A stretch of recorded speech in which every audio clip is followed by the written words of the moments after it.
जो वेद निंदक है उसको मारो, काटो, चीर दो, फाड़ दो, आदि आदि। वो कह रहे हैं कि ये वेद में ये है, तो मुसलमानों के लिए कुरान में जो अल्लाह ने जिक्र फरमाया है, वक़ातिलूहुम हत्ता ला तकून फितनतुन व यकून अद-दीन लिल्लाह, कि जब तक अल्लाह का दीन तमाम दुनिया में फैल ना जाए, काफिरों को जहां पाओ वहीं कत्ल करो। तो काफिरों को कत्ल करने की बात जहां कुरान में है, तो वेद में भी तो वही बात है कि वेद निंदकों को मारो। इस पर आप चर्चा क्यों नहीं करते? इसका समाधान सुन लीजिएगा, इंटरनेट पे देख लीजिएगा, वहां पर भी मेरा जवाब दिया हुआ है, 57 पेजेस है।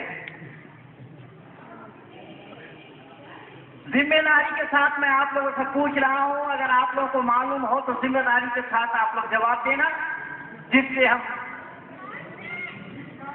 एक निर्णय में या निर्णय तक पहुंच सकते हैं। कल भोर को 5 बजे अफजल गुरु को फांसी दी गई, मालूम है आप सभी लोगों को? इंजीनियर साहब, मैं आपसे पूछना चाहता हूं, आप हमारे पुराने साथी हैं।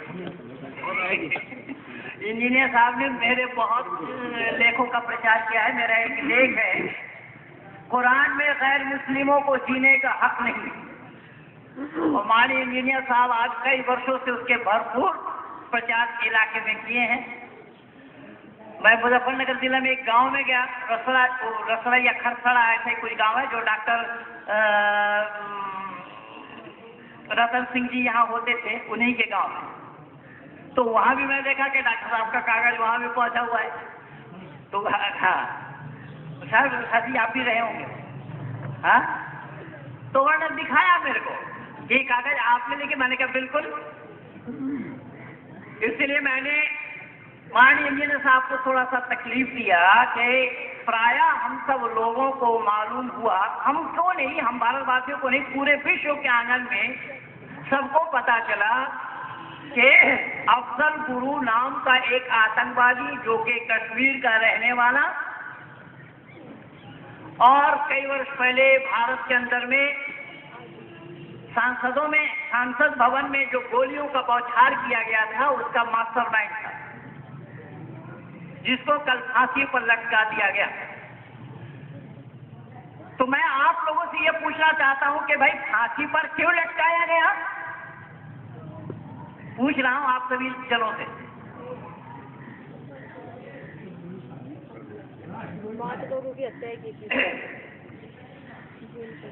कितना सुंदर समाधान आया है, देखिएगा कि वो राष्ट्रद्रोहिता, तो राष्ट्र उसको तो अपना वो राष्ट्र समझता नहीं है, तो उसके लिए राष्ट्रद्रोहिता का काम नहीं। भले ही हम आप उसको कुछ कहें, लेकिन इस्लाम जगत में वो शहीद हुआ है, शहीद नहीं, वो गाजी कहलाया। हमने जानने का प्रयास नहीं किया, हमने सच्चाई के नजदीक पहुंचने का भी प्रयास नहीं किया। कहने का मतलब और उद्देश्य यह है कि सुप्रीम कोर्ट ने पहले ही फांसी का आदेश उसको डिक्लेयर कर दिया था, लेकिन उसके बावजूद भी ये लोग फांसते रहे। तो उसको जो फांसी, उसको हो या किसी को फांसी का आदेश या कहीं कुछ दंड देने का आदेश जो कोर्ट फैसला करती है, तो दोषी पाने पर ही फैसला करती है या निर्दोषों को फांसी पर लटकाने के लिए कोर्ट आदेश देती है? साहब एक मिनट, मैं आ रहा हूँ, मैं वही आऊंगा। ऐसा है, चर्चा आप नहीं करेंगे तो सच्चाई के तह तक आप पहुंच नहीं पाएंगे। मैं बोल रहा हूँ वही जहाँ आप सुनना चाहते हैं। मैंने निवेदन ये किया कि कोर्ट का फैसला, कोर्ट दोषी को दंड देती है या किसी निर्दोष को? तो जब वेद कोर्ट है, वेद निर्देशालय है, तो वेद के न मानने वाला दोषी हुआ या नहीं हुआ?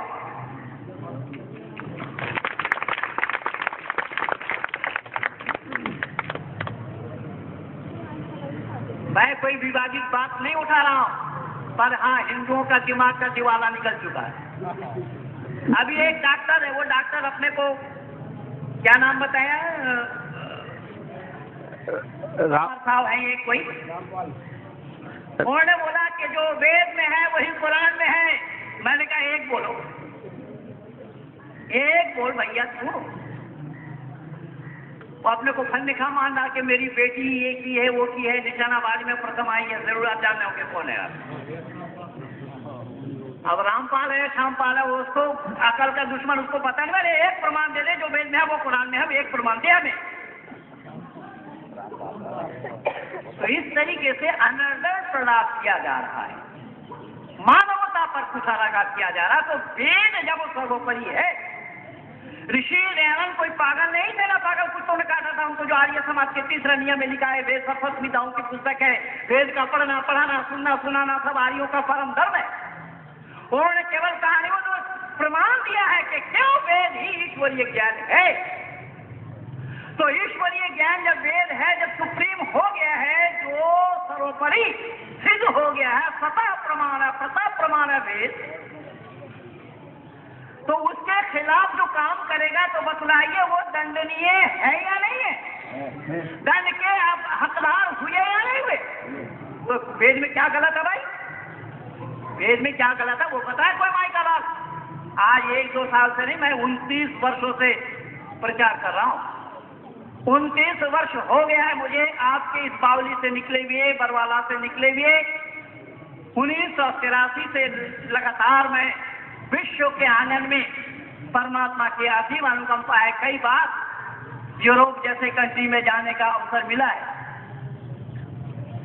अपने माननीय डॉक्टर साहब भी हॉलैंड में थे अभी विश्व सम्मेलन में, डॉक्टर सतपाल जी। तो मैंने निवेदन किया, वो मेरे फेसबुक में पहले से जुड़े हुए हैं। तो मैंने निवेदन किया कि जब ये सिद्ध हो गया, ये प्रमाणित हो चुका और विश्व के आंगन में दुनिया वालों ने भी माना है, हमारे विरोधियों ने भी माना है कि विश्व के लाइब्रेरी में सबसे पुरानी पुस्तक क्या बोला गया? ऋग्वेद। भाई क्यों? सबसे पुरानी पुस्तक वेद क्यों और कैसे हुआ? इसीलिए मैं निवेदन कर रहा हूं कि वेद निंदक को मारना, वेद निंदक को खत्म कर देना, वेद निंदक को जीने का हक देना, ये वेद विरुद्ध है। तो वेद में कोई ऐसी बातों की गुंजाइश नहीं जहां पर दोष लगे। अब आइए हमें ये जानना पड़ेगा कि आखिर वेद क्या है? क्या कुरान जैसी किताब है? क्या बाइबल जैसा पुस्तक है? त्रिपिटक, जिंदा विस्तक, भिजक आदि ग्रंथों जैसा ग्रंथ है? जब इस पड़ताल को हम जानने का प्रयास करेंगे तो सच्चाई खुल करके सामने आना है, इसको रोकना संभव नहीं। वेद के मानी है ज्ञान, वेद के मानी पुस्तक नहीं है। वेद के मानी है ज्ञान, विद जाने, विद विचारेन, विद सत्तायाम, विद लाभे, ये सब वेद के यहाँ होते हैं। वो संस्कृत विद्वान यहाँ पर सारे बैठे हैं। जिन लोगों के साथ आज 29 वर्षों से मैं काम कर रहा हूँ, ठीक बोल रहा हूँ नहीं,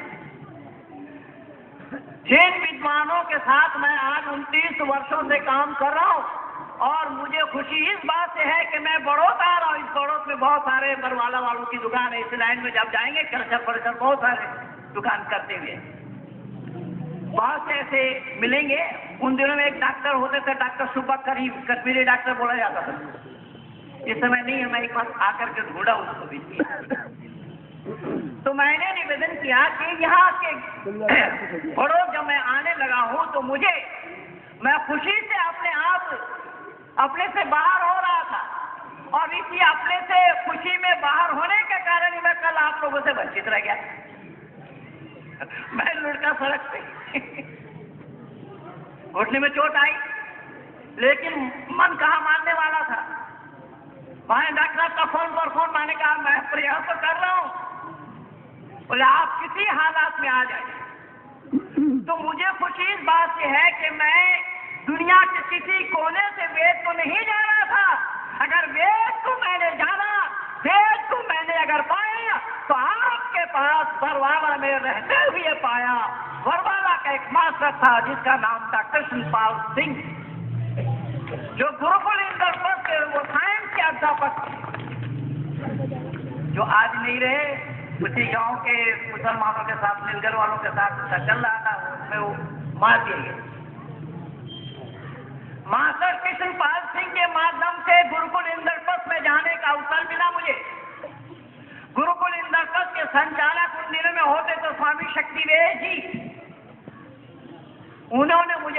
सत्याग्रह प्रकाश दी थी, उन दिनों में मैं हिंदी का हाथ तक नहीं जानता था। भाई घनश्याम जी हमारे पुराने मित्र हैं, पुराने साथी हैं, इन लोगों के टीम में मैं भर्ती हुआ हूँ।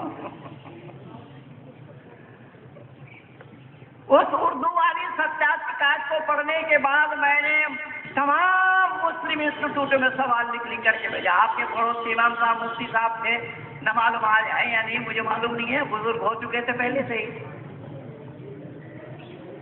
जो मार्केट के सामने बड़ी मस्जिद है, उनके इमाम और वो जलालाबाद मदरसा में पढ़ाते थे।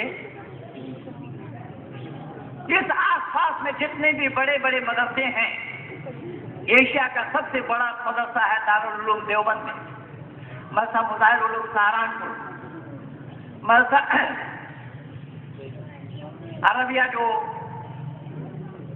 मुजफ्फरनगर में हाउस वाली मस्जिद, तावली, ये तो सारा गढ़ है भाई उन्हीं लोगों का। सब जगह मैंने 25 जगह इस तरीके से रिप्लाई के साथ प्रश्न लिख करके भेजा। उसके ऊपर में अरबी में लिखा उन्जुरीला माँ पाला वाला तंजुरीला मन पाला, कि मैं कौन कह रहा हूं, मुझे ना देखे मैं क्या कह रहा हूं, उस पर विचार करें। और मैं अपने पुस्तक में भी ये सब लिखा हूं। मेरी पहली वाली जो पुस्तक है, उस पुस्तक का नाम है मस्जिद से यज्ञशाला की ओर। जब मस्जिद में मैं आपके पास ही था, यज्ञशाला के पास मैं आपके पास ही आया हूँ। स्वामी जैसे महापुरुषों के साथ सानिध्य में आने के बाद ही मैं यज्ञशाला तक पहुंचा हूँ। इसीलिए मैं अपने पुस्तक का नाम ही मस्जिद से यज्ञशाला की ओर रखा हूँ। दूसरी पुस्तक जो मेरी है वो है पूर्व इमाम के कलम से वेद और कुरान की समीक्षा। वेद में क्या है और कुरान में क्या है, मैं उसको लगभग 160 पेज लिखा हूँ, जिसमें ईश्वर के साथ अल्लाह का कोई मेल नहीं है, जिसमें वेद के साथ कुरान का कोई मेल नहीं है। उन दोनों विषय को लेकर के उसमें चला हूँ। लेकिन आर्य समाज के मंच पे भी कई बार हमें सुनने को मिलता है जो अल्लाह है वही ईश्वर है, पर मैं अपनी पुस्तक में दिखाया आपको हरगिज नहीं। क्योंकि ये शब्द जो लोग बोलते हैं, जो लोग ये कहते हैं कि जो अल्लाह है वही ईश्वर है, उन्होंने ऋषि दयानंद को पढ़ के भी नहीं देखा। ऋषि दयानंद ने इसके स्पष्टीकरण देते हुए अपने आर्य समाज के दूसरा नियम में लिखते हैं, ईश्वर सच्चिदानंद स्वरूप, निराकार, सर्वशक्तिमान, न्यायकारी, दयालु, अजन्मा, अनंत, निर्विकार, अनादि, अनुपम। भाई अनुपम का परिभाषा क्या है? अनुपम शब्द का अर्थ क्या है? अनुपम की मानी जिसकी उपमा, तो जिसकी उपमा होना संभव नहीं, जिसकी उपमा नहीं और उसकी उपमा आप अल्लाह से दे रहे हैं, तो क्या ये काम सही हो रहा है? ऋषि दयानंद को जिन्होंने पढ़ के नहीं देखा, ये उन्हीं लोगों का कहना है कि जो अल्लाह वही राम है, जो अल्लाह है वही ईश्वर है। ये बिल्कुल बकवास है। और वर्तमान समय में ये बकवास करने वाला गुरमीत राम रहीम सिंह है, जो सिरसा वाला। भाई गुरमीत सिंह तो समझदारी की बात है, राम सिंह भी समझदारी की बात है। उस अकल के दुश्मन को पता ही नहीं लगता है कि रहीम के साथ सिंह लगना ही कुफ्र है। किसी मुसलमान का नाम आप रामचंद्र सुने हैं क्या? राधे श्याम सुनने में आया है क्या? श्याम मोहन किसी मुसलमान का नाम देखा है क्या? 7 समुंदर 13 नदी पार वाली संस्कृति में उनका नामकरण होता है। हाँ, हरियाणा में कुछ गांव में मैं गया हूँ, जींद जिला में, जहाँ पर दादा का नाम तो सुखपाल है, सुखराम है, लेकिन पोता अब्दुल्ला है। ये तबलीगी जमात के माध्यम से ये सारा काम हो रहा है भारत भर। तो मैंने निवेदन किया कि दुनिया वालों ने सच्चाई को जानने का प्रयास नहीं किया, इसीलिए वेद के मानी है ज्ञान। वो ज्ञान किसका? कि परम पिता परमात्मा का। किनके लिए? कि मनुष्य मात्र के लिए। यथेवं वाचम कल्याणी मां बदानी जगत्या, ये कल्याणी वाणी मानव मात्र के कल्याण के लिए है। जिसके मुकाबले आप पुराण को लीजिए, त्रिपिटक को लीजिए, जिंदविस्तक को लीजिए, बीजक को लीजिए, गुरु ग्रंथ को लीजिए, किसी भी पुस्तक का नाम आप ले लें, मैं यहीं बैठ बता दूंगा, ये उसमें और वेद में अंतर है। तो वेद का ज्ञान किसके लिए है? कि मानव मात्र के लिए। पर कुरान से पूछिए, क्या कुरान मानव मात्र का ज्ञान है? अभी वो मूर्ख आने से इनकार किया ना, अगर आता तो मैं आज उसको मजा दिखा देता उसको। अब वेद का उपदेश मानव मात्र के लिए है, जो मैं एक मंत्र का उदाहरण छोटा सा दिया हूं। यथेवं वाचम कल्याणी आपदति। तो ये कल्याणी वाणी मानव मात्र के कल्याण के लिए है। और कुरान से पूछिए कि कुरान मानव मात्र का कल्याण है क्या? बोलिए अय्युहल्लज़ीना आमनू, ईमान लाने वालों, आप जैसे बैठे हुए बेईमान वालों के लिए नहीं है। माफ कीजिएगा, मैंने अपने तरफ से आप लोगों को बेईमान नहीं कहा। एक ईमानदार होगा तो ईमानदार का विलोम शब्द क्या होना चाहिए? बेईमान। तो ईमानदार कौन है जान जाएंगे तो बेईमान का पता अपने आप लग जाएगा। ईमानदार उनको कहा गया, इसीलिए अफजल गुरु को कोई भी मुसलमान आतंकवादी नहीं कहा, और न कहने की इजाजत है इस्लाम में। या पाकिस्तानी आतंकवादियों के माध्यम से जो ये उपद्रव मचाया जा रहा है, इस्लाम के नजर में, इस्लाम के दृष्टि में उन लोगों को आतंकवादी न कहा गया, न कहा जाएगा, न कहा गया था। क्यों? कि वो मुजाहिदीन है, जिहादी का बहुवचन है। अरे साहब, आप जानते नहीं है क्यों खमा के परेशान कर रहे हो? आप जानते नहीं है, सुनना भी नहीं चाहते। जो फैक्ट है, जो सच्चाई है, वही मैं बोल रहा हूँ। समझ में आएगा कि ये हिंदू अगर समझदार होते तो आज भारत का नक्शा ही कुछ और होता। और ऋषि दयानंद तो एक बार नहीं, एक बार फिश पान करना भी नहीं पड़ता। अरे विष देने वाले भी अपने थे। पंडित चमुपति एमए को पढ़िए, पंडित चमुपति ने लिखा है गीत नज़म के माध्यम से। क्या लिखा? ऐ दुनिया बता, इससे बढ़कर और हकीकत पढ़िए ना। पर यही तो परेशानी है कि हम जानते कुछ नहीं, पर टांग जरूर डराएगी। यही बीमारी है हिंदुओं में। मैं प्रमाण दे रहा हूँ। कोर्ट का विषय कहाँ का? कोर्ट के ऊपर, आप कुरान के ऊपर कोर्ट केस कर सकता है क्या? वो मैं करके देख लिया। आपको पता होना चाहिए कि 1984 में, जब मैं 83 में आपके यहाँ से निकला, 84 में दिल्ली के मेट्रोपॉलिटन मजिस्ट्रेट के सामने में अखिल भारत हिंदू महासभा के ओर से 24 आयतों पर प्रतिबंध लगाने के लिए रिट पिटीशन दायर किया गया। फिर जब मैं सार्वजनिक सभा की ओर से 1985 को बंगाल आर्य प्रतिनिधि सभा में भेजा गया, 85 के मार्च महीने में मैं दिल्ली कलकत्ता हाई कोर्ट में कुरान के ऊपर रिट पिटीशन करवाया। सारा रेफरेंस मेरा ही है, फतवा दस्तगीर के इजलास में। चाँदमल चोपड़ा और शीतल सिंह दोनों को खड़ा किया, उनके माध्यम से पद्मा दस्तगीर के इजलास में वो केस दायर किया गया। लेकिन ऊपर सुनवाई हुआ क्या? आज करके देखिए, कुरान पर सुनवाई कर फिर कोर्ट का विषय कहाँ रह जाएगा? पर ये हिंदू जैसा पागल कौम दुनिया में कोई नहीं है, और इनको भर्ती कराने के लिए धरती पर कोई हॉस्पिटल भी नहीं है। ये भी सुनिए।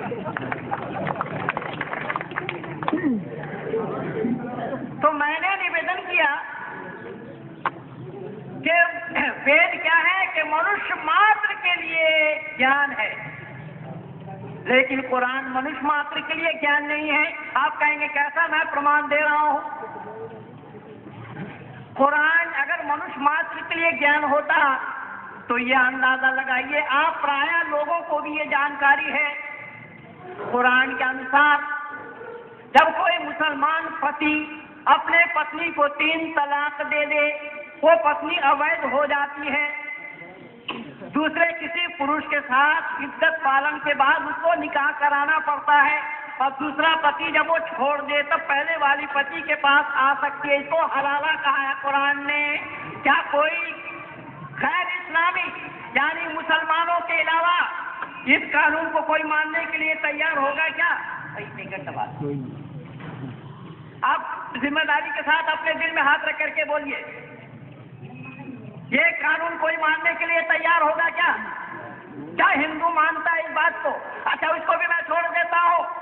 कुरान कहता है कि आपने किसी को एडॉप्ट किया है, किसी को बालक माना है, किसी को गोद लिया है, उसके पत्नी से आप निकाह करो। कुरान कह रहा, मैं नहीं कह रहा हूं। हजरत मोहम्मद साहब ने किया इस काम को। ज़ैद बिन हारिस नाम का जिसको गोद लिया, लोग उन दिनों में ज़ैद बिन मोहम्मद कहने लगे। उस ज़ैद के को शादी उन्होंने अपने फुआ की लड़की से या बुआ की लड़की से या फुफेरी बहन से शादी कराई। शादी कराने के बाद उसे तलाक दिलवाया और तलाक दिलवाने के बाद बिना निकाह किए अपने घर रख लिए। अल्लाह ने कहा कि मैंने आसमान में निकाह करा दी ताकि दुनिया के लोग और जाने कि एडॉप्ट किए हुए लड़के के पत्नी के साथ विवाह करना जायज है। मैं दुनिया वालों से पूछता हूँ कि मुसलमानों के सिवा इस काम को कोई करने के लिए तैयार है क्या? फिर आप दुनिया वालों के लिए कैसे कहेंगे कि ये दुनिया वालों के लिए ज्ञान है? ये सारा इंटरनेट पे मेरा दिया हुआ है। यही कारण बना कि मैं अकेला आपके बरवाला से निकल करके गया। 29 वर्षों में मैंने 15,000 मुसलमानों को वैदिक धर्मी बनाया। अब तक 600 हिंदू लड़कियां जो कि लव जिहाद की शिकार बन चुकी थी, मुसलमान बन चुकी थी, उन लोगों को मैं लौटाया। 200 मुस्लिम घराने के लड़कियों को वैदिक परिवार में मैंने विवाह कराया। अब तक इन 29 वर्षों में ये मेरा अपना प्रयास है, अपने व्यक्तिगत प्रयास के माध्यम से ये सारा काम किया। हमारा आर्य समाज हमारा पायोनियर है इस काम के लिए। इस काम को विश्व के आंगन में अगर किसी ने किया तो जान जोखिम में डाल करके आर्य समाज ने किया। आर्य समाज को दुनिया ने जानने का प्रयास ही नहीं किया कि आर्य समाज क्या है। आर्य समाज को अगर दुनिया के लोग जान गए होते तो मैं दावा के साथ कह रहा हूं कि आर्य समाज के सिवा कोई संस्था धरती पर रह नहीं पाता। लेकिन आर्य समाज को काम किया ही नहीं। सही आपसे मेरे ऋषि रहमान को इस काम को करने के लिए 1-2 बार नहीं, अनेक बार विष के हलाहल को अपने गले के नीचे उतारना पड़ा। विष पान करके ऋषि ने इस काम को किया। क्यों? कि हमारे आने वाली संतानों को कोई तकलीफ होने ना पाए। विश्व के आंगन में आज इतनी संगठन है, इतनी समाज है, इतनी संस्थाएं हैं, एक आर्य समाज को छोड़ करके वेद प्रचार का काम कोई नहीं करता। वेद को जानते नहीं तो करेंगे ना। अभी मैं हॉलैंड के विश्व सम्मेलन में था, वहां पर माननीय अपने डॉक्टर साहब भी थे, डॉक्टर सतपाल जी भी थे, और भी बहुत सारे भारत से ज्यादा लोग गए हुए थे। डॉक्टर सुभाष काक जो अमेरिका से आया हुआ, और वो अपने वक्तव्य में ये कह रहे हैं, इंटरनेट पर सारा लगा हुआ मेरा मेरी जो अपनी साइट है वैदिक.in, उसमें भी आप पा जाएंगे, मेरे फेसबुक में पा जाएंगे। आज 1 करोड़ से ज्यादा लोग मेरे साथ मिलकर के काम कर रहे हैं। अभी सुदर्शन टीवी चैनल में मेरा लाइव टेलीकास्ट था जाकिर नाइक का पर्दाफाश। जाकिर नाइक को मैं 2004 से निरुत्तर कर रखा हूँ। तो डॉक्टर सुभाष का कह रहे हैं मैक्स मुलर ने ये किया, फलाना विद्वानों ने ये किया, फलाना विद्वानों ने ये किया, पाश्चात्य विद्वानों ने ये किया। उसको कोई जवाब ही नहीं दे रहा है। जब मेरा नंबर आया तो मैं खड़ा होते ही जनता को संबोधित करने के बाद मैंने पूछा कि बच्चे के पिता कौन? ये माँ के सिवा किसी को मालूम नहीं कि बच्चे का पिता कौन है। ये केवल माँ जानती है, माँ के सिवा किसी को मालूम नहीं। तो पहले हमें जानना चाहिए कि हमारी माँ कौन। तो जब माँ को ढूंढने के हम निकलते हैं तो वेद से ही हमें प्रमाण मिलता है। तुम ही ना पिता वसो तो माँ पर तो बहुविता दाते सुंदरी वही। परमात्मा को माता पिता और बंधु सखा के नाम से पुकारा गया। और यही हिंदी में इसका सरलीकरण करते हो हम, और आप बोलते भी इसको, तुम्ही वो माता चा पिता त्वमेव त्वमेव बंधुश्च सखा त्वमेव त्वमेव विद्याधरम त्वमेव सर्वम। पर ये हिंदू कहने के लिए कह तो दिया परमात्मा को तुम्ही माता तुम्ही पिता, लेकिन राम को परमात्मा मानने में जरा सा भी संकोच नहीं कर रहा है। अरे राम अगर परमात्मा सबके पिता है, पर सीता के पिता थे क्या राम? अब फिर भी राम को ईश्वर मान रहे हैं हिंदू। ठीक है, जवाब सही है। पर समझदारी हो, सब तो समझदारी के साथ काम ले, जिनके पास समझदारी नाम की कोई चीज नहीं है। मैंने निवेदन किया तो पहला नाम माँ का किसका मिला हमें? परमात्मा का, और वो वेद से मिला। दूसरा नाम कहाँ मिला? दूसरा नाम भी वेद को भी माँ कहा गया। तीसरा नाम कहाँ मिला? मनु से मिला। ऐसे देशे पशु तस्य, मनु ने भारत को माँ कहा। ये भारत देश माँ है क्यों कि सृष्टि की उत्पत्ति यहीं से हुई है। ऋषि देवदयानंद ने भी अपने सत्ता प्रकाश जैसे अमर ग्रंथ में इसको सप्रमाण प्रस्तुत किया है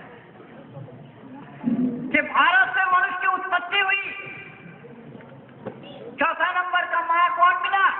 जननी, जन्म देने वाली, जिनके गर्भ में हम सब आप जन्म लिए हैं।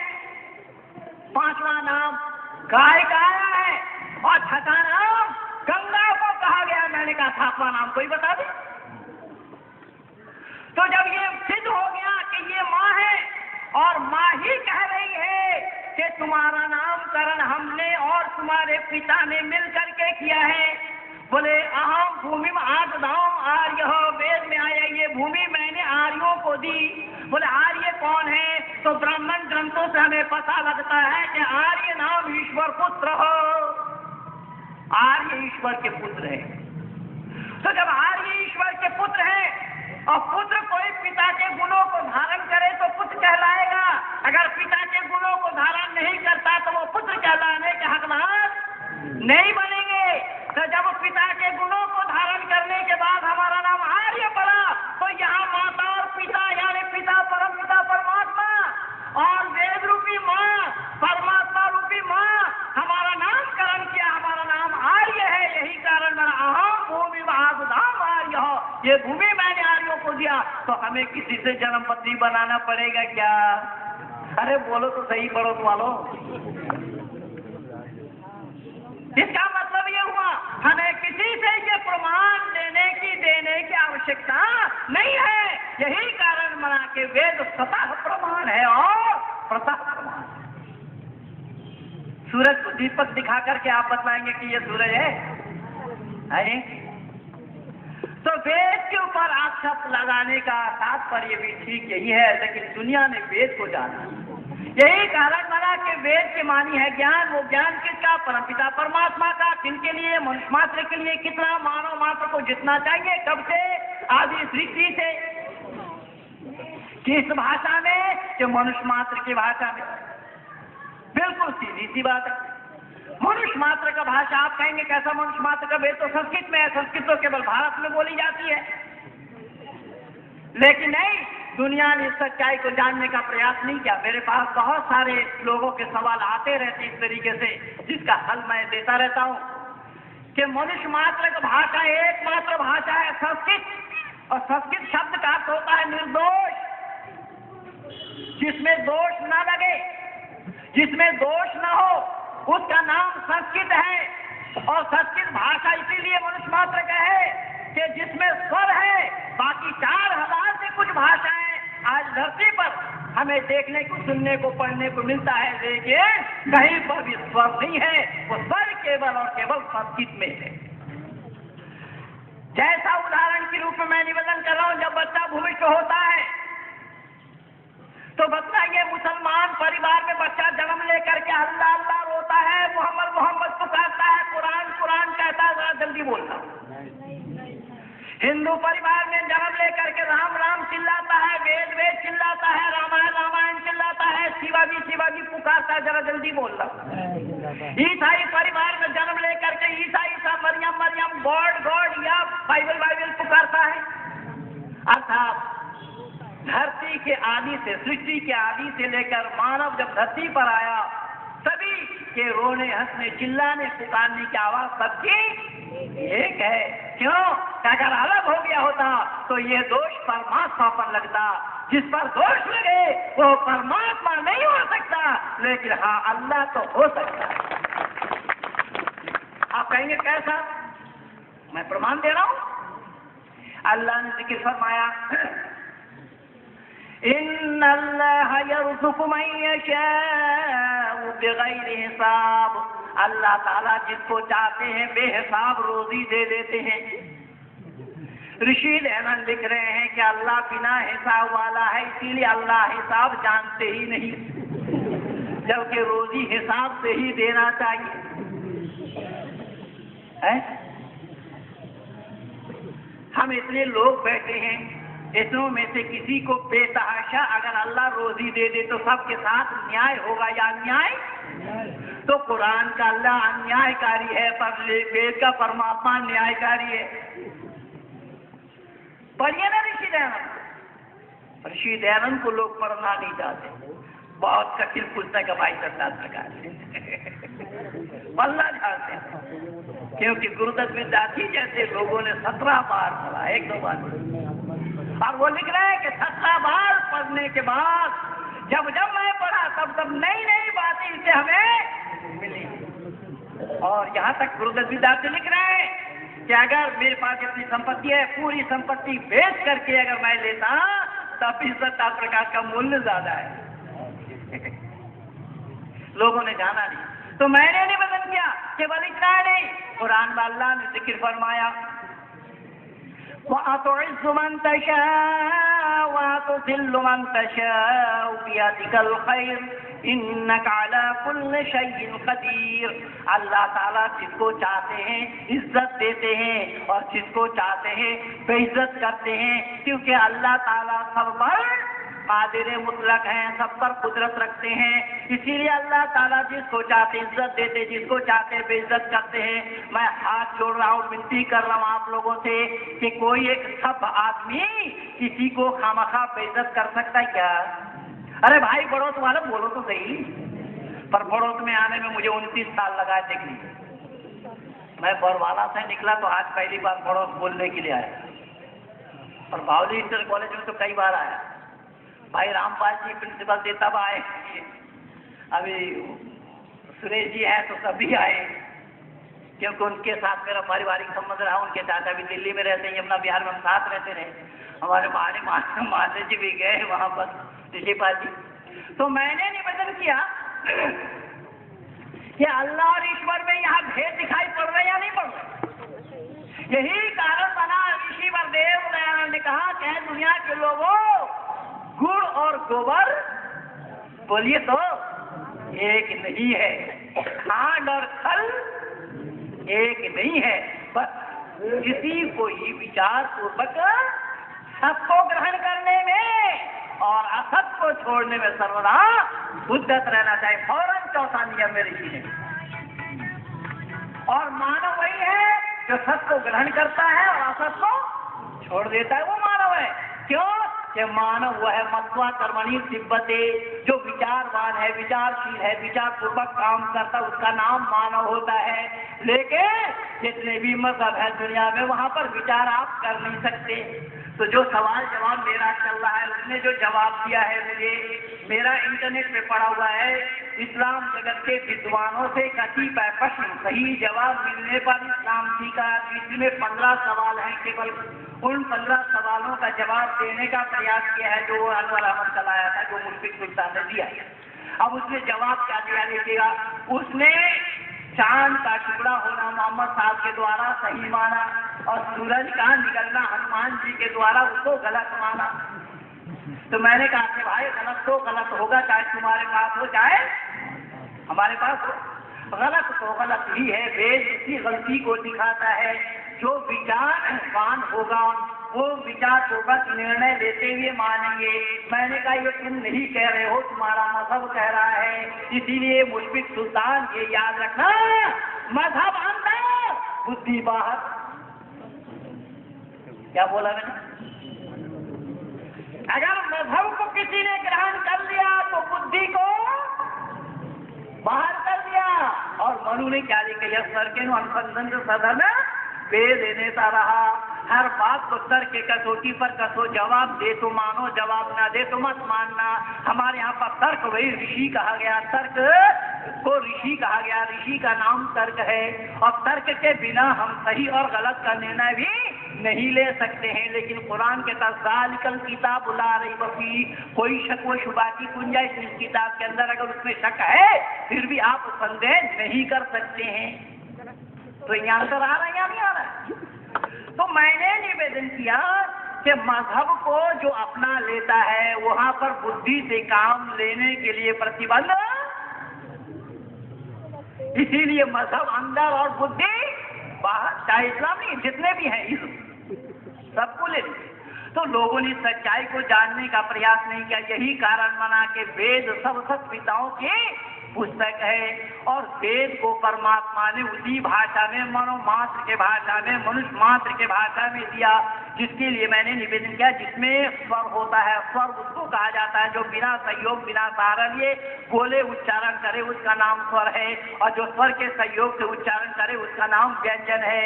अब देखिए आ आ ई ऊ, जो बच्चा जन्म लिया तो वो आवाज से ही रोएगा ना, उसी आवाज का नाम स्वर है।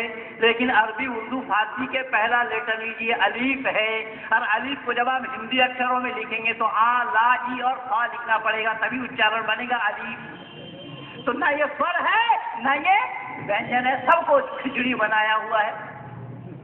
उनके पास नहीं।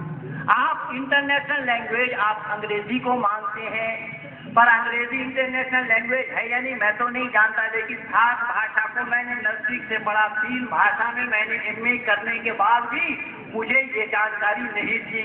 अगर मैं संस्कृत को ना पढ़ता होता, सत्यात्मकाज को ना पढ़ता होता, तो मुझे भी पता नहीं था। अरबी में मास्टर डिग्री, उर्दू में मास्टर डिग्री, बंगाली में भी मास्टर डिग्री, फारसी, हिंदी, संस्कृत, ये 7 भाषा में ऑलवेज पढ़ता हूँ, इस तरह बोलता हूँ, लिखता हूँ। तो मैं जब संस्कृत को नहीं पढ़ा था, उससे पहले मुझे ये जानकारी नहीं थी। मैं जानता ही नहीं था कि स्वर और व्यंजन की बीमारी क्या है।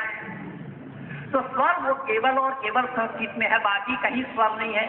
अंग्रेजी को आप इंटरनेशनल लैंग्वेज बोलते हैं, तो बतलाइए अंग्रेजी में आ है क्या? ये तो है, लेकिन आ नहीं है। अंग्रेजी भी भाषा नहीं है। अंग्रेजी में लोगों ने जानने का प्रयास नहीं किया। जब मैं डेनमार्क में था तो वहां पर एक ने कहा कि आई कन्वर्ट फॉर माय रिलीजन। मैंने उससे पूछा क्या था तुम्हारा रिलीजन? वो बोला कि मैं पहले ईसाई था, अब क्या हो कि अब मैं बौद्धिक हूँ। मैंने कहा कि आपने अपना रिलीजन को बदल लिया? बोले जी। मैंने कहा धर्म तो नहीं बदल पाए। उसने बोला अरे धर्म ही तो मैं बदला हूँ। मैंने कहा धर्म आपको मिला कहाँ जो आपने बदल लिया? बोले अंग्रेजी में तो हम धर्म को रिलीजन बोलते हैं। मैंने कहा अंग्रेजी में धर्म शब्द नहीं है, तुम रिलीजन बोलो। रिलीजन के माने संप्रदाय होता है, धर्म कहाँ? वो बोलो ना, धर्म कहाँ है अंग्रेजी में? रिलीजन के माने संप्रदाय। पहले तुम ईसाई संप्रदाय में थे, अब तुम बौद्ध संप्रदाय में हो। धर्म तुम्हें मिला कहाँ जो तुमने बदल लिया? बोले धर्म रिलीजन को नहीं। मैंने कहा रिलीजन शब्द केवल संप्रदाय के लिए इस्तेमाल हुआ है, धर्म शब्द अंग्रेजी में नहीं है। उसको संदेह हुआ। उसने बोला कि क्या प्रमाण आपके पास? मैंने कहा तुम्हारा डेनमार्क घी पैदा करता। बोले हाँ। मैंने कहा हॉलैंड भी घी पैदा करता, घी को बोलो अंग्रेजी में। तो उसने पहले बोला बटर। मैंने कहा मक्खन। मैं आपसे घी पूछ रहा हूँ। फिर उसने बोला रिफ्रेशिंग बटर। मैंने कहा विशुद्ध मक्खन। मैं आपसे घी पूछ रहा हूँ। फिर उसने कहा GHEE। मैंने कहा मैं क्या क्या करता? उसको स्पेलिंग में बोल रहा है, एक एक लेटर अलग अलग करके बता रहा है। घी बोल रहा है, घी अंग्रेजी में क्या बोला जाता है? घी को वो बोल। बोले GHEE। मैंने कहा मैं भी तो कह रहा था कि तू उसको स्पेलिंग में बोल रहा है। मैंने कहा एक नहीं, ऐसे अनेक शब्द है जो अंग्रेजी में नहीं है। बोले जैसा? मैंने कहा तुम्हारा भाई बहन है? बोले हाँ। मैंने कहा बहनें शादीशुदा है? बोले जी। मैंने कहा उसके पति को आप क्या कहते हैं? बोले ब्रदर इन लॉ। मैंने कहा वो क्या कहता? बोले वो भी ब्रदर इन लॉ कहता। मैंने कहा हमें कैसा पता लगेगा कि वो तुम्हारे जीजा है, तुम उसकी जीजा हो?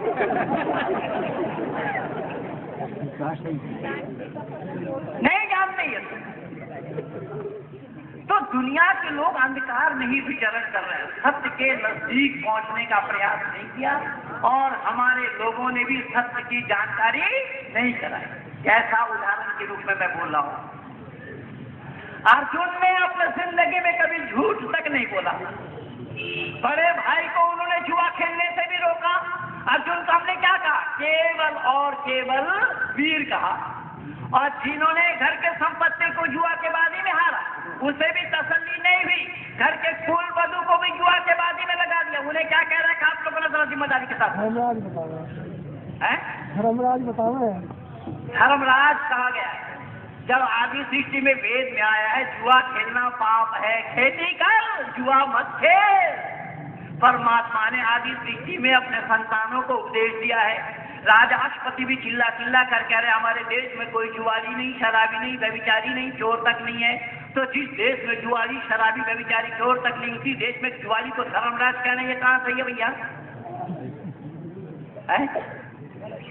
लेकिन क्या इसका प्रचार हो रहा है? देखिए सिद्धार्थ को महात्मा कहा लोगों ने,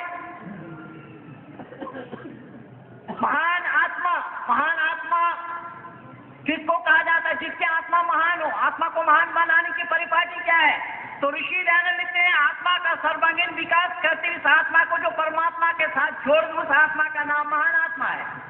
तो इस आत्मा का सर्वांगीण विकास किससे हो? तो ऋषि ने खोला यम नियम आसन प्राणायाम प्रत्याहार धारणा ध्यान समाधि के माध्यम से। लेकिन बुद्ध ने तो परमात्मा को माना ही नहीं, वेद को भी नहीं माना। और मनु महाराज लिख रहे हैं, नास्तिक को वेद निंदे कहा। जो वेद की निंदा करता है वो नास्तिक है। ऐसे नास्तिक आदमी को दुनिया के लोग आज महात्मा कह रहे हैं या नहीं कह रहे? फिर सच क्या है?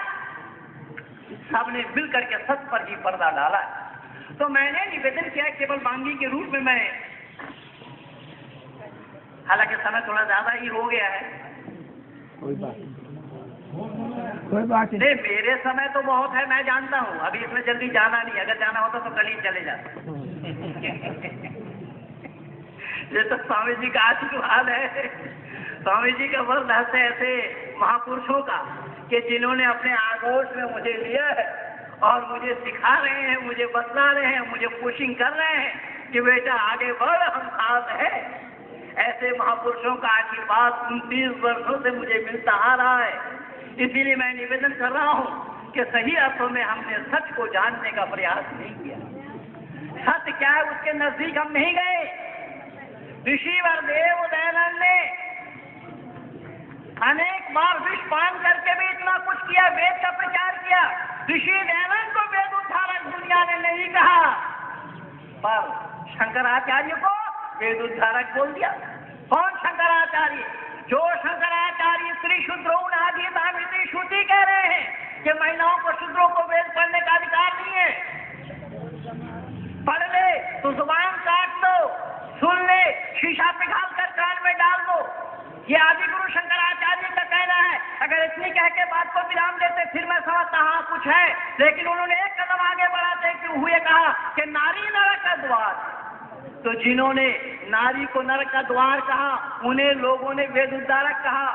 आज माताओं से मैं बताना चाहता हूँ कि शंकराचार्य के जितने भी चेले चमुंडे हैं उन लोगों से पूछना कि शंकराचार्य के माँ न होती वो धरती पर कहाँ से आते?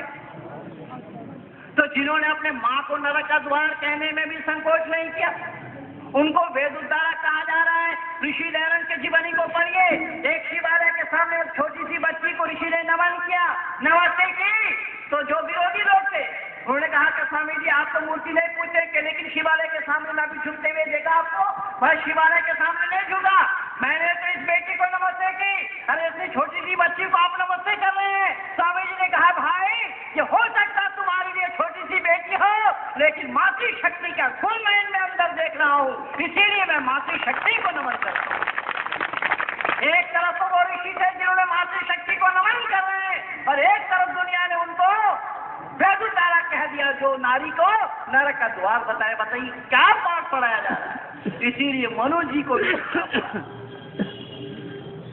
अपूज्य यत्र पूज्यंत पूज्य नाम जाप मारना त्रिणी सत्य वर्धंत दुर्भिक्षम वर्णम भयम। कि जिस देश में अपूज्यों की पूजा होती है और जहाँ पर पूज्य लोग तिरस्कृत होते रहते हैं, उसी देश में अकाल, मृत्यु और भय ये तीनों लगा रहेगा। बतलाइए इससे आज भारतवर्ष अछूता है क्या? ये मैं नहीं कह रहा हूँ, शास्त्रकारों ने बतलाया है। हमारे इस देश में अपूज्यों की पूजा पहले से होती आई है और पूजनीय लोग यहाँ पर तिरस्कृत होते रहे हैं। पूजना चाहिए था तो नाथुराम विनायक गोडसे को, लेकिन उनको बाईपास करते हुए मोहनदास करमचंद गांधी को हर नोट में रख दिया। आएगा मौका मैं मिलूंगा क्यों और कैसे हुआ। भले ही नोट के ऊपर क्यों रखा ये मैं नहीं जानता, लेकिन इतना तो मैं आज अवश्य आप लोगों को ये बताना चाहता हूँ कि भले ही नोटों के ऊपर मोहनदास करमचंद गांधी को रखा होगा, लेकिन दुनिया ने इस पर विचार नहीं किया कि उन्होंने काम ही ऐसा किया था जो उनके चित्र में थूक लगाए जा रहे हैं। अब बंदूक बतलाना अगर थूक लगा कर नोट गिना जाता है या नहीं? दुनिया ने सच्चाई को जानने का प्रयास नहीं किया। अगर सच्चाई के तह तक पहुंचते होते तो आज बात कुछ और होती, भारत का नक्शा ही कुछ और होता। लेकिन दुनिया ने सच्चाई को नकारा है और उसी सत्य का प्रतिपादन करना ऋषि दयानंद ने उचित सच्चा और अपने सामंत प्रकाश में क्या लिखते हैं? सत्ता प्रकाश के अंतिम में कई पृष्ठ है, उसमें देख लेना। सामंत प्रकाश में ऋषि लिखते हैं कि अलग कोई मत या पंथ चलाने का लेश मात्र भी अभिप्राय मुझमें नहीं है। मैं सत्य का प्रतिपादन करना चाहता हूँ। कौन सत्य? कि उसको भी खोला, ब्रह्मा से लेकर के जननी पर्यंत ऋषि मुनियों के जो विचार हैं, ऋषि मुनियों के जो उद्गार हैं, उसी का ही प्रतिपादन करना मैं अभिष्ट समझता हूँ। आगे ऋषि और लिख रहे हैं, इसी सत्य के प्रतिपादन के लिए अगर इस उंगली का फलिता बना करके कोई इसमें तिल्ली भी लगा दे, यानी आग भी लगा दे, फिर भी न्याय पथ से सत्य से विचलित धीर पुरुष को नहीं होना चाहिए। ये है ऋषि। लेकिन दुनिया ने तो ऋषि लहरन के बजाय स्वामी विवेकानंद को ला खड़ा किया। जो स्वामी विवेकानंद धर्म का था नहीं जानते, जो स्वामी विवेकानंद संस्कृत का था नहीं जानते, जो स्वामी विवेकानंद वेद का वाह नहीं जानते, ऐसे ही विवेकानंद को ला करके सामने खड़ा किया। क्यों? कि ऋषि दयानंद को पीछे छोड़ने के लिए। मैं सही अर्थ में आपको बताऊं कि दयानंद जी हमारे बहुत संकल्प वालों के माध्यम से हुआ है। और ऋषि को बाईपास क्यों किया? ऋषि ने साफ कहा कि वेद में परमात्मा की कोई मूर्ति नहीं है, वेद में मूर्ति पूजा की कोई गुंजाइश नहीं है, इसीलिए दयानंद को बाईपास किया। लेकिन बंधु, मैं आज आप लोगों से पूछना चाहता हूँ कि इतना होने के बाद आज आर्य समाजियों को लोग क्या कहते हैं, किस दृष्टि से देखते हैं? आर्य समाजियों को ये कहा जाता है ये तो खंडन करते हैं। क्या करते हैं? तो खंडन शब्द का क्या अर्थ है भाइयों? खंडन के माने टुकड़ा करना, तोड़ देना, डिमोलिश कर देना, मैच कर देना, ध्वंस कर देना, बर्बाद कर देना, तबाह कर देना, फना कर देना आदि आदि। तो आज तक किसी आर्य समाजी को मूर्ति तोड़ते हुए आपने देखा या सुना? कहीं बोले जरा जल्दी। अरे तो मूर्ति हम बनाते हैं या मूर्ति जो लोग बनाते हैं वही तोड़ते हैं? तो जब हमने मूर्ति को तोड़ा ही नहीं, मूर्ति को जिन्होंने बनाया खंडन उन्होंने किया, तो फिर हम कहाँ खंडित कर रहे हैं? हमने खंडन कब किया? हमने तो प्रतिपादन किया। लेकिन सच्चाई से लोग वो तो दूर है। माँ लगातार 10 दिन दुर्गा पूजा मनाते समय देखेंगे, चिल्लाएंगे, शोर मचाएंगे, और फिर 11वां दिन में उनको विसर्जन देने के लिए या 10वां दिन में विसर्जन देने के लिए नदी में पानी में डुबोने के लिए ले जाते कि नहीं ले जाते? तो बनाया जिन्होंने खंडन उन्होंने किया। हमारे यहाँ खंडन का कोई सवाल ही पैदा नहीं होता। इसलिए मैं कहना चाहूंगा कि आईना चेहरे का हर दाग दिखा देता है, ये उसकी फितरत का तकाजा है। ये शिकवा कैसा? आप सत्यात की तनकीद से नाराज न हो, अपने चेहरे को ही धो डालिए। और ये गुस्सा कैसा कि ऋषि दयानंद ने संस्कृत के माने आलोचना, सत्या प्रकाश में जो आलोचना ऋषि ने किया है उससे आप नाराज न हो। उन्होंने केवल दाग को दर्शाया, भैया तुम्हारे चेहरे में ये दाग लगा, वो इस दाग को धो, आईना के सामने में जाओ। कोई दाग लेकर के आईना के सामने में जाएगा तो आईना दाग वाला चेहरा उसका दिखाएगा या फ्रेश दिखाएगा? साहब, दाग वाला दिखाएगा, दाग पहले से लगा हुआ है तो आईना पर दोष लगाना बुद्धिमानी है, मूर्खता है। तो सत्या प्रकाश ने भी यही काम किया है। लेकिन इसके लिए एक छोटी सी उपमा देना बड़ा जरूरी होता है कि अभी अभी आईना का प्रचलन हुआ। एक भाई गए बाजार में, आईना को देखा, चेहरे को हूबहू दिखा देता, उनको बड़ी अच्छी लगी, वो खरीद करके ले आए अपने घर। दिन भर कई बार कुछ देखते रहे और बक्से के अंदर में छुपा कर रखते रहे। उनके पत्नी को एक बार मौका मिला, वो पतिदेव कुछ बक्से से निकाल के देखते, फिर बक्से के अंदर में डाल देते। तो पतिदेव घर से बाहर चले गए, पत्नी को मौका मिला कि आखिर वो क्या बक्से से निकाल करके देखते, फिर उसी में रखते, मैं भी देखूं। बक्से को खोली, आईना को निकाल कर देखने लगी। वो बहन पहले से आईना देखी नहीं थी कभी, अपना ही चेहरा देखने लगी। वो समझ लगी कि मेरे पतिदेव बाजार से कोई दूसरा महिला को भी, अपना पराया महिला को भी साथ ले रखा। वो रोने लगी, चीखने बिलबिलाने लगी। घर में सास की माता जी उनकी माँ पूछ रहे, बेटी क्यों रो रही है? बहू ने कही, माता जी देखिए आपके लड़के ने क्या तमाशा किया। क्या क्या मेरे बेटे ने? अरे उन्होंने तो बाजार से कोई पराया महिला को भी अपने साथ ले। माँ कहने की कि बेटी वो कौन सी महिला है, मुझे भी एक बार दिखा, मैं भी देख लूं। माँ के हाथ में दिया गया शीशा, माँ भी चेहरा देख रहे हैं। माँ भी आईना देखी नहीं थी, वो अपना बुढ़ापन सा चेहरा देख करके कहने लगी, वाकई में मेरे बेटे ने गलती की है। सबसे बड़ी गलती उस मूर्ख ने तो ये की कि अगर उसको बाजार से कोई पहराया महिला को लाना था, वो जवान देख करके लाता, पर वो तो बुढ़िया सा ही है। कहने का मकसद और उद्देश्य यह है कि आईना के सामने में जैसे चेहरे वाले लोग जाएंगे वैसा ही चेहरा उनको, ये बिल्कुल सत्य है। लेकिन लोगों ने सच्चाई को जानने का प्रयास नहीं किया, जिस सत्य का उजागर ऋषिवर देव दयानंद ने किया है। इसीलिए मैं क्या क्या बताऊं, मैं जितना बताऊंगा, हमारे बाबू साहब कह रहे थे कि नहीं आपके लिए बहुत समय है, तो ये भी जान लीजिएगा मैं 29 वर्षों में समग्र आर्य जगत में 7 घंटा कंटिन्यू बोलने का रिकॉर्ड बनाया हूँ। और मैं बंगाल का रहने वाला हूँ, इसलिए ये भी आपको पता होना चाहिए कि बंगाल वालों ने ही जैसा अंग्रेजों को भारत में घुसाया था, निकाला भी उन्होंने। तो मैं हिम्मत नहीं हारता हूँ, मेरा अंतिम रिकॉर्ड 7 घंटा कंटिन्यू बोलने का है। लेकिन हर एक चीज की सीमा होती है। हमारे अधिकारी वर्ग भी अपने समय बनाए हुए हैं। तो 11 बजे तक का समय, कल पंडित जी ने मुझे बताया था, पंडित जी आप 11 बजे तक आ जाओ हर हालत में। और मैं चाहूँगा कि 11 पूरा, मेरे करीब 11 से थोड़ा ऊपर ही हो गया है, तो मैं आप लोग का समय लिया हूँ। पर याद रखना मैं माफी नहीं मांगूंगा, जो सजा देना होगा मुझे दे दीजिएगा, मैं ले लूंगा। कल नहीं आया था, उसके एवज में जितना भी परिश्रम करवाना हो करवा लीजिएगा। पर मैं माफी इसलिए नहीं मांगता हूँ कि माफ हमारे यहाँ होता नहीं, तो मैं समय आप लोगों का लिया नहीं, अपना भी तो दिया होना। इसलिए मामला ड्रॉ चल रहा है। मेरे विचारों के DVD है 9 और CD है 19, मैं कुछ भाग लाया हूँ। जिन भाई को लेना होगा वो ले सकते हैं वहाँ से। जिनमें साथ मौलानाओं के, वो क्या बोल रहा है, मैं क्या कह रहा हूँ, मौलाना अब्दुल्ला तारी कह रहे कि वेद को भी हम ईश्वरीय ज्ञान मानते हैं, कुरान को भी ईश्वरीय ज्ञान मानते हैं। मैंने कहा कि वेद और कुरान जब दोनों एक नहीं है, दोनों को ईश्वरीय ज्ञान मानना संभव कैसे हुआ? उसने बोला कि वेद को हम प्रथम ज्ञान मानते हैं, कुरान को अंतिम ज्ञान मानते हैं। मैंने कहा वो ज्ञान किसका मानते हैं? बोले परमात्मा का। तो मैंने कहा परमात्मा का ज्ञान पूर्ण होता है या अपूर्ण? बोले पूर्ण होता है। मैंने कहा जब परमात्मा का ज्ञान पूर्ण होता है तो पहले ज्ञान में कौन सी बात की कमी रह गई थी जो बाद में पूरी की? वो सारा DVD देख लेंगे, वो साउंड एंड पिक्चर के साथ है। और मेरी जो पुस्तक जो मैं बताया, मस्जिद से यशशाला की और पूर्व इमाम के कलम से वेद और कुरान की समीक्षा, कुछ भाग मैं लाया हूँ। जिन भाई को लेना हो वहाँ से ले सकते हैं। इन्हीं शब्दों के साथ मैं अपने वाणी को विराम दे रहा हूँ। आप सभी लोगों का शुक्रिया अदा करते हुए कहिए भारत माता की जय।